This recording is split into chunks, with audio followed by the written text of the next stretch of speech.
Hola, este texto está diseñado para ayudarte a mejorar tu listening y comprensión en inglés mientras aprendes sobre una historia inspiradora, la transformación de Starbucks. La idea es que leas el texto en voz alta, escuches cómo suena en tu mente o incluso grabes tu propia voz para practicar. La historia está escrita en inglés claro y sencillo, con detalles interesantes que te mantendrán enganchado. También encontrarás vocabulario importante y ejercicios al final para que practiques aún más. Así que relájate, prepárate un café y empecemos. The story of Starbucks begins in 1971 in the city of Seattle, Washington, a rainy, vibrant city on the west coast of the United States. At the time, coffee culture in America was very different from what it is today. Most people drank instant coffee, a convenient but low-quality option that lacked the rich flavor of freshly brewed coffee. Many Americans thought of coffee as something cheap and simple, something you drank to wake up in the morning, not something to savor or enjoy. In this context, three friends, Jerry Baldwin, Zev Siegel, and Gordon Boker, had a revolutionary idea. They wanted to introduce people to a new way of thinking about coffee. Instead of drinking instant coffee, they wanted people to enjoy freshly roasted, high-quality coffee beans. These three men were inspired by their love of coffee, but none of them had any experience in running a business. Baldwin was an English teacher, Siegel was a history teacher, and Boker was a writer. What they did share, however, was passion and curiosity. The three founders were inspired by a man named Alfred Peet, a Dutch immigrant who had moved to the United States and opened a small coffee shop in Berkeley, California in the 1960s. Peet was a pioneer in the world of coffee. He introduced Americans to the idea of specialty coffee, a term that refers to coffee made from high-quality beans, carefully roasted to bring out their natural flavors. Peet's coffee shop, called Peet's Coffee and Tea, became a source of inspiration for Baldwin, Siegel, and Boker. They admired Peet's focus on quality and wanted to bring the same concept to Seattle. With Alfred Peet as their mentor, the three friends began learning about coffee roasting and the art of selecting premium beans. In fact, when Starbucks first opened, they bought all their coffee beans from Peet. It was Peet who taught them the importance of sourcing coffee from the best regions in the world, such as Ethiopia, Colombia, and Indonesia, where coffee plants thrive in the ideal climate. The founders wanted to choose a name that would reflect the adventure and romance of coffee. After many discussions, they decided on the name Starbucks, which was inspired by the novel Moby Dick by Herman Melville. In the book, Starbuck is the name of a sailor who works on a whaling ship. The founders liked the name because it sounded strong, unique, and full of character. The name also reminded them of a sea, which fit well with Seattle's maritime culture and the city's close connection to the ocean. Another iconic part of Starbucks' identity was born during this time: the logo. The original Starbucks logo featured a siren, a mythical sea creature from Greek mythology. The siren, with her two tails, was chosen as a symbol of allure and mystery, much like the appeal of coffee itself. Over the years, the logo has evolved, but the siren remains a central part of Starbucks' brand. In March 1971, the very first Starbucks store opened in Pike Place Market, one of Seattle's most famous landmarks. Pike Place Market is a bustling marketplace where farmers, artists, and small business owners sell their goods. It's known for its vibrant atmosphere and has been a popular destination for both locals and tourists since 1907. The founders believed that this historic location would be the perfect place to introduce their new coffee shop. However, the original Starbucks was very different from the Starbucks we know today. It wasn't a cafe where people could sit and enjoy a latte or cappuccino. Instead, it was more like a specialty store for coffee enthusiasts. Starbucks sold whole coffee beans, loose-leaf tea, and coffee-making equipment, such as grinders and filters. The founders were passionate about educating their customers and teaching them how to brew the perfect cup of coffee at home. They believed that coffee was an art, and they wanted to share their knowledge with the people of Seattle. The store itself was small but cozy. The walls were lined with wooden shelves, which displayed bags of coffee beans and rows of shiny equipment. The smell of freshly roasted coffee filled the air, creating a warm and inviting atmosphere.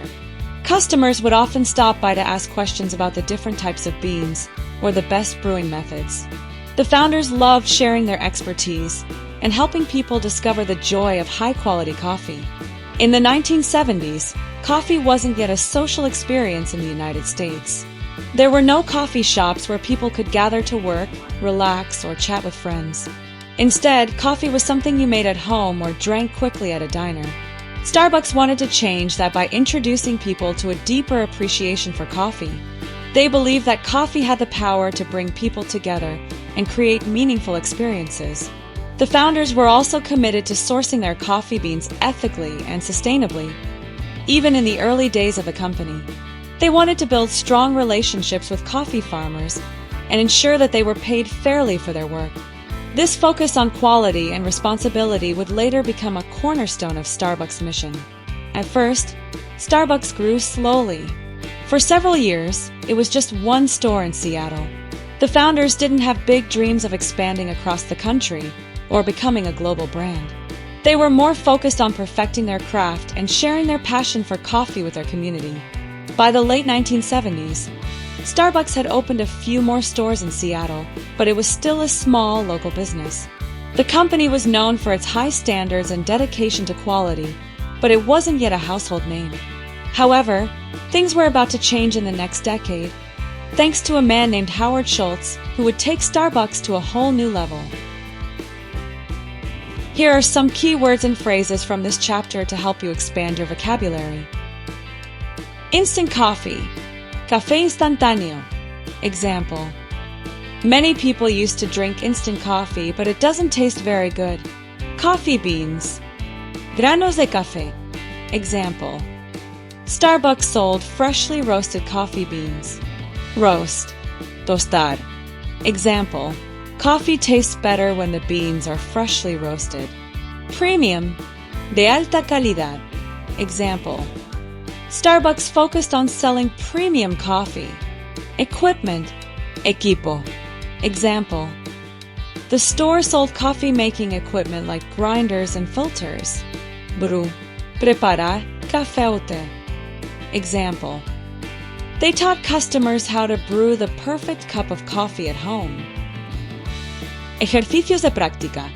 Escribe un breve resumen de la primera tienda de Starbucks. ¿Qué vendían? ¿Dónde estaba ubicada? Usa las palabras del vocabulario para crear tus propias oraciones. Imagina que eres un cliente en la primera tienda de Starbucks en 1971. ¿Qué le preguntarías a los fundadores? By the early 1980s, Starbucks was still a small but respected company in Seattle. It had several stores and a loyal group of customers who loved its high-quality coffee beans. However, Starbucks was far from the global coffee empire we know today. It was still a local business focused on selling coffee beans, tea, and coffee-making equipment, not a cafe where people could sit and drink coffee. Everything changed in 1982, when a man named Howard Schultz joined the company as Director of Marketing and Operations. Howard Schultz was not one of the original founders of Starbucks, but he would eventually become the visionary who transformed the company into an international success. Howard Schultz was born in Brooklyn, New York in 1953. He grew up in a working-class family in a tough neighborhood. His father worked as a delivery driver and often struggled to provide for the family. These early experiences shaped Schultz's worldview. He was determined to create a business that treated its employees well and gave people opportunities to succeed. Schultz was the first person in his family to attend college. He graduated from Northern Michigan University with a degree in communications. After college, he worked in sales and marketing for several companies, eventually landing a job at a Swedish company called Hammerplast, which sold kitchen equipment, including coffee makers. It was through his work at Hammerplast that Schultz first encountered Starbucks. At the time, Starbucks was one of Hammerplast's clients. Schultz was impressed by the company's commitment to quality and its passion for coffee. He visited the Starbucks headquarters in Seattle and immediately fell in love with the company's mission. He said, "I had never seen a business like this before. I knew I wanted to be part of it." In 1982, Howard Schultz convinced the Starbucks founders, Jerry Baldwin, Zev Siegel, and Gordon Boker, to hire him as the company's director of marketing. Schultz brought energy and big ideas to Starbucks. He was fascinated by the potential of coffee to bring people together, not just as a product, but as an experience. 1 year later, in 1983, Schultz traveled to Italy on a business trip. This trip would change everything. While in Italy, Schultz was struck by the country's coffee culture. In cities like Milan and Florence, coffee wasn't just a drink, it was a social experience. Schultz visited small, cozy coffee bars where people gathered to drink espresso and chat with friends. These coffee bars were at the heart of Italian life. They weren't just places to grab a quick drink. They were places to connect with others, to relax, and to feel part of a community. Schultz described the Italian coffee bars as warm, inviting, and full of energy. He noticed how the baristas, the people who made the coffee, treated their customers like friends. They greeted everyone with a smile, remembered their names, and knew exactly how they liked their coffee. Schultz realized that this kind of personal, welcoming experience was missing in the United States. He thought to himself, what if Starbucks could bring this Italian coffee culture to America? When Schultz returned to Seattle, he couldn't stop talking about his experience in Italy. He believed that Starbucks could transform from a retail store selling coffee beans into a place where people could drink coffee, relax, and connect with others. He wanted Starbucks to become a third place in people's lives, a space between home and work where they could feel comfortable and enjoy themselves. Although Schultz was passionate about his vision, the Starbucks founders weren't convinced. Baldwin, Siegel, and Boker wanted to stay true to their original business model, selling coffee beans and equipment. They believed that serving coffee drinks like espresso, cappuccinos, and lattes would distract from their mission of educating customers about high-quality coffee. Schultz, however, was determined. He believed that Starbucks had the potential to become much more than a retail store.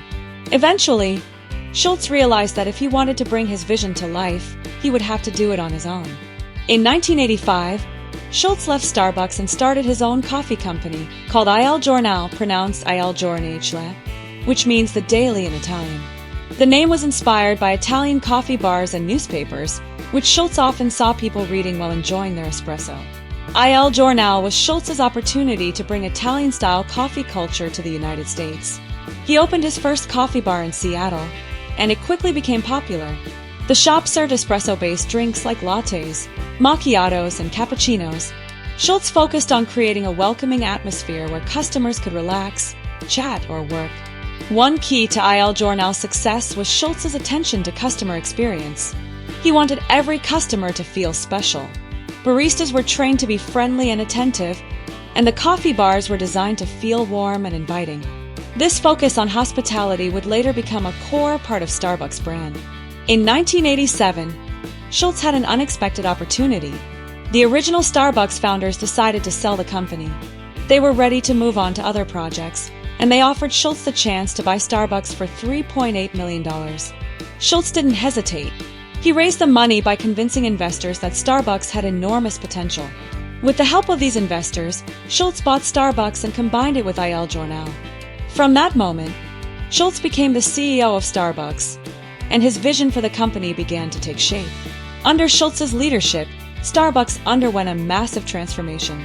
It went from being a small, regional company that sold coffee beans to a global brand that served coffee drinks and created welcoming spaces for customers. Here are some of the key changes Schultz made. Serving coffee drinks. Starbucks began offering espresso-based drinks like lattes, cappuccinos, and mochas. These drinks became the centerpiece of the Starbucks experience. Creating a third place, Schultz wanted Starbucks to be more than just a coffee shop. He wanted it to be a third place where people could relax, meet friends, or even work. Starbucks stores were designed to feel cozy and inviting, with comfortable seating, warm lighting, and music playing in the background. Expanding rapidly, Schultz focused on opening new stores, first across the United States and then internationally. By the 1990s, Starbucks was expanding at an incredible pace, opening new stores every week. Focus on quality and ethics. Starbucks continued its commitment to sourcing high-quality coffee beans. Schultz also introduced fair trade practices, ensuring that coffee farmers were paid fairly and treated ethically. Innovation. Starbucks introduced new products, like the Frappuccino, and seasonal favorites like the Pumpkin Spice Latte, which became iconic drinks. Today, Starbucks is one of the most recognizable brands in the world, with over 30,000 stores in more than 80 countries. The company has become a symbol of innovation, quality, and community. What started as a small coffee shop in Seattle's Pike Place market grew into a global phenomenon. thanks to the vision and determination of Howard Schultz. Muy bien hecho. Has aprendido mucho hoy sobre la fascinante historia de Starbucks, desde sus humildes comienzos hasta su transformación en una marca mundial. Espero que este ejercicio te haya ayudado a mejorar tu listening, tu pronunciación y tu vocabulario en inglés. En la próxima historia, te llevaré a otro viaje interesante para seguir practicando y aprendiendo. Prepárate para descubrir nuevas historias, más vocabulario y formas divertidas de mejorar tu inglés. Recuerda, cada palabra que practicas te lleva un paso más cerca de dominar el idioma. Nos vemos en la próxima lección.